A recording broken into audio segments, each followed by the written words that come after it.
sehat? Sehat. Ah, Terima kasih nih kita sudah ya ada permintaan dari Dimas ya. Hari ini kan Iya. Pak Dubes beliau ada kesibukan ya, jadi beliau minta saya ya Oh. untuk bincang-bincang ya dengan Dimas. Iya. Ini di mana di Medan? Iya, di Medan, di rumah. Oh, Di sini di sudah kota malam. Medannya. Bagaimana Kita bisa mulai. Bagaimana di Berlin sekarang, Pak? Sekarang di Berlin ya musim dingin ya dan beda. Saya kan datangnya dari sini tahun lalu itu pertengahan Januari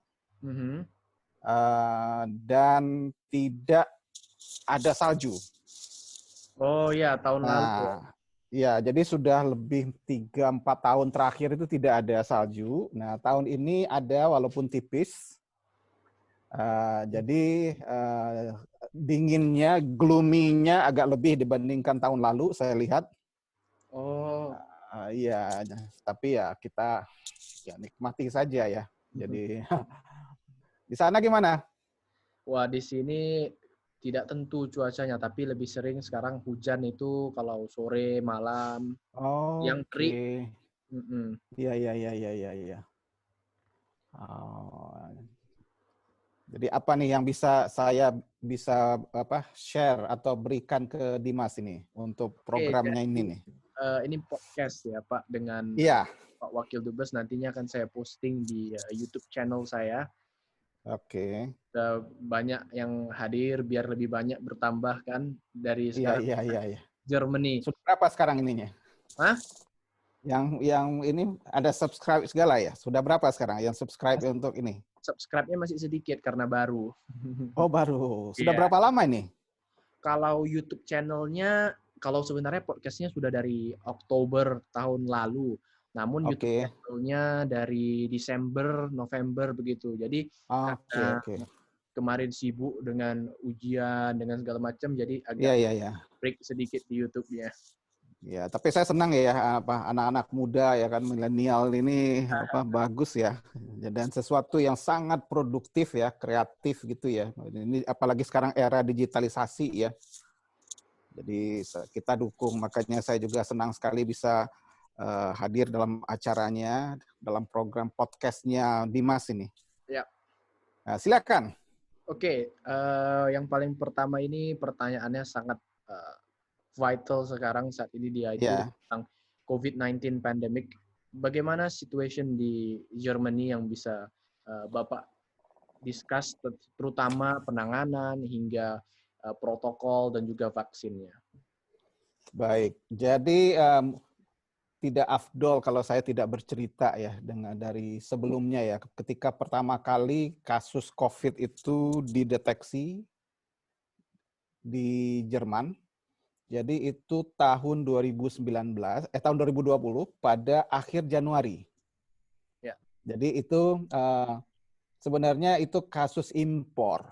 Jadi itu terjadi di wilayah selatan Jerman. Ada perusahaan Jerman yang ada hubungan kerja dengan Cina. Jadi ada pekerja dari Cina yang sedang melaksanakan training di perusahaan tersebut. Tidak banyak mereka ya. Dan ketika mereka kembali, staf yang ikut training tersebut itu diperiksa ada satu yang positif. Nah, itulah pertama kali kasus muncul di Jerman. Pada saat itu pemerintah Jerman langsung bergerak cepat membentuk tim khusus ya kan untuk menangani penyebaran COVID. Dan mungkin Dimas juga sudah tahu yang namanya first wave COVID ini di Jerman itu kan penanganannya termasuk terbaik di dunia. Ya. Karena angka positifnya sangat sedikit, tingkat kesembuhannya juga tinggi, dan pada saat itu semua orang memuji bagaimana pemerintah Jerman menangani. Itu sebenarnya tidak terlepas dari kepemimpinan kanselirnya. Ya, makanya mereka bilang waktu itu ada tahun lalu top sekali postingan di sosial media countries that are led by women lebih Iya, cepat pulihnya. betul. Dan satu lagi, beliau ini kan latar belakang pendidikannya itu adalah peneliti kan. Jadi dia benar-benar memahami permasalahannya. Jadi walaupun di sini negara federal, tapi karena mereka itu punya prinsip yang sama, ini adalah untuk negara, sehingga mereka bersama-sama sepakat untuk ayo kita tangani ini dengan baik. Sehingga Jerman itu sangat minim sekali terjadinya ada korban dan kasus-kasus positif. Dan itu mereka sempat memberlakukan yang namanya lockdown, mungkin seperti PSBB di kita, pada bulan Maret. Ketika angkanya semakin membaik, itu mereka mulai melonggarkan lockdown-nya itu, dan pada bulan Juni itu sudah mulai mereka itu tidak ada lagi lockdown, ya kan? Dan ya masuk musim panas, semua happy, ya kan? Nah, pada saat yang yang first wave COVID itu memang orang-orang kan pada takut ya.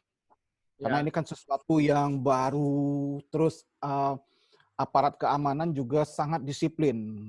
Masyarakat juga sangat disiplin. Jadi selama 1 bulan penerapan yang namanya PSBB itu benar-benar sepi, Dimas. Dan kami sendiri di KBRI juga menerapkan sistem kerja ya work from home, work from office 50% ya. Jadi benar-benar sangat luar biasa. Nah, pada bulan Agustus itu mulai terlihat ada lonjakan angka positif. Nah, kembali si kanselir menghimbau kita harus hati-hati. Kalau tidak hati-hati, kita pada akhir tahun 2020 akan mengalami satu kejadian di mana kasus positif per hari itu akan 20.000. Iya kan? Ya. Jadi itu sudah ada warning dari beliau, dan beliau juga selalu mengajak, jadi setiap kebijakan yang diambil pada tingkat federal itu selalu tiap 2 minggu dibahas dalam rapat dengan pemimpin negara bagian. Ada 16 negara bagian di sini. Nanti baru diputuskan. Nah, pada saat itu sudah diberikan warning oleh si Angela Merkel begini, bahwa kalau tidak kita tangani dengan baik, kita akan mengalami kejadian 20.000 kasus per hari pada bulan Desember. Karena kenaikannya itu sudah ya lipat ganda ya. Nah, masyarakat juga masih belum terpanggil barangkali ya untuk menerapkan yang namanya 3M di kita itu. Sehingga pada bulan Oktober, November, angka 20.000 itu sudah dapat. Jadi tidak harus menunggu sampai Desember gitu loh. Sehingga akhirnya ya kembalilah si kanselir ini dengan pemimpin negara bagian memutuskan memberlakukan kembali yang namanya semi-lockdown atau lockdown light pada akhir November. Tapi satu yang saya lihat di sini adalah masyarakat juga sudah lebih beda. Cara mereka juga menyikapi juga sangat berbeda. Disiplinnya juga sudah sangat berbeda. Terutama generasi muda, partinya itu nggak tahan, gitu, ya kan. Jadi itulah salah satu klaster pada saat itu. Kalau pada saat yang gelombang pertama, itu klaster terbesar ada di kelompok lansia. Nah, pada yang gelombang kedua, itu klaster terbesar adalah pada generasi muda. Kasus impor sangat sedikit, hanya 8% dari kasus yang ada, ya kan. Sehingga diberlakukan kegiatan itu, tapi ya itu tadi masyarakat kan sudah mulai ini tidak apa-apa, kita akan bersahabat seperti kita hidup dengan flu begitu toh. Betul. Dan ada lagi kelompok-kelompok yang namanya teori konspirasi yang berpendapat bahwa ini adalah rekayasa dari pemerintah untuk menghambat demokrasi dan lain-lain, ya kan. Sehingga itu membuat penanganan kasus COVID tidak sebagus pada saat yang pertama. Jadi angkanya itu tidak sangat drastis turunnya, jadi sangat kecil sekali, sehingga kebijakan lockdown yang diterapkan itu semakin diperketat dan terus diperpanjang, terakhir diperpanjang sampai 14 Februari bulan depan. Nah, angkanya saya lihat, jadi sebagai info bagi Dimas, per hari ini total kasus positif COVID itu kan sudah 2.192.000.